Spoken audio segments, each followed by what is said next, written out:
ఒకళ్ళు చెప్పిన జోకు ఇంకొకరికి చెప్పి మిగతా 90 చెప్పి ఎంజాయ్ చేయడం ఆయనకు ఆనందం.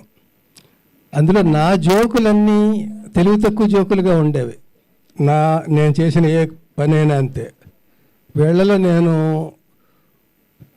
చదువుకోని వాడిని, నిరక్షరాస్యుడిని, రచయితను అయిపోయాను. కానీ అవేవో సినిమా డైలాగులు రాయడానికి తప్ప సాహిత్యం అది కాదు.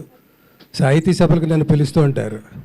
చాలా పొరపాటు చేస్తున్నారు, పిలవకండి, అలాగే ఫూల్ అయిపోతాను నేను, మీరు ఫూల్ అయిపోతారు అంటుంట. అట్లా వీళ్ళ మధ్య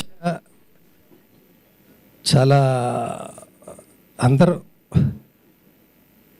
వాళ్ళ సాహిత్యం కానీ వాళ్ళ బ్యాక్గ్రౌండ్ కానీ, ఈయనది ఒక శైలి, భరణిది ఒక శైలి, ధర్మవరానిది ఒక శైలి, ఇలా ఏబిఎస్, ఇట్లా అందరూ ఎవరికి వాళ్ళే, ఎవరి రంగంలో వాళ్ళ నిష్ణాతులు. లక్కీగా నేను ఎక్కడ బతికిపోయానంటే, నేను నాలుగు నాటకాలు ఆడి రాసి సినిమా ఫీల్డ్కి రావడం వల్ల చిన్న పునాది నాకు కూడా ఏదో ఉందని ఒక ఆత్మస్థైర్యం, అంతే.